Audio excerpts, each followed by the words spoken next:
Catus Maximus here, an actual Western Auto branded ratchet. This is a Taiwanese, pretty cheesy ratchet. Companies like Artisan, Wizard Tools, Western Auto started in like the 1920s. At one point they had 1,200 stores. Ended up selling out to an investment firm which had them for a while, and then Sears bought them, and surprisingly enough, Sears owned Western Auto for a decade. And then ended up selling the Western Auto assets to what is now Advance Auto Parts. And Western Auto didn't really quote-unquote transform into Advance. Advance bought them, and I guess only had them for around 5 years before they ended up shutting them down in 2003. So that's how long Western Auto actually lasted, was until the early 2000s. And this is what this ratchet seems like it's from. Is right at the very end, where it's just cheesy tools. It is Taiwanese made, so it's actually a little bit better of the basic quote-unquote Chinese ratchet. It's manufactured to a bit higher standards, but it's still just a basic single pawl, just round head ratchet.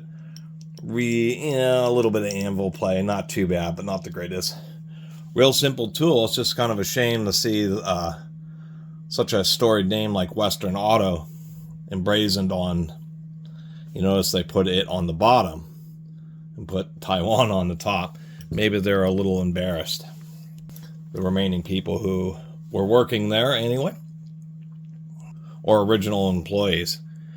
They were headquartered out of Kansas City, Missouri, and that building actually is still standing. They had a 12-story headquarters. They were a pretty big company.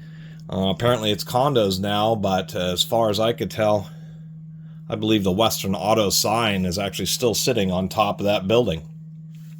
Anyway, this one's hardly been used. Pretty stout spring. There's a lot of backlash. This is a 1/2-inch drive ratchet, so it has a pretty heavy handle. But this has a lot of backlash, but it's pretty solid in the ratcheting department. Of course, a little spinner ring here. Those also help because there can be situations where when you're ratcheting, what can happen is as you draw back, as you draw back and then you move forward again, some roundhead ratchets that will actually cause enough friction for just to get a little bit of motion on the reversing knob, and it'll actually cause the ratchet to self-reverse. And there's some roundhead ratchets that are, even some pairhead ratchets, that are pretty notorious for self-reversing. Detent strength, average. It's not super soft, but it's not particularly stout either. Taking a look at the ratchet mechanism here. Got our standard run-of-the-mill. Whoop, get that in this way. Spiral ring, pull this apart. Actually, judging by the way this has an inset on kind of both sides, I suppose that I could reverse this. So the Western Auto would be on top. 3-tooth pawl, of course, in a ratchet like this. It's really not so much the pawl. If they build up with crud, they can slip. But it's not the pawl's teeth so much that strip out as many times. This little pivot pin ends up shearing. And that's really what the failure mode ends up being. So I talk so highly of ratchets that have 2 sets of pawls, because they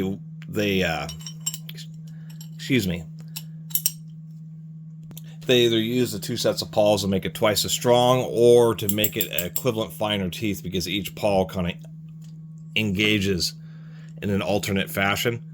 And so when you have 2 pawls, you can kind of get this little hack where it allows you to have twice as many teeth as actually exist, just because of the offset. There you go, got it proper now. So maybe that was somebody taking it apart another time. Who knows? Anyway, these types of ratchets, I usually just document them and I end up donating them because they're just cheesy basic ratchets. But I think I may keep this one just for nostalgia's sake, and the fact that it's one of the only ratchets I've seen that actually has Western Auto stamped on it.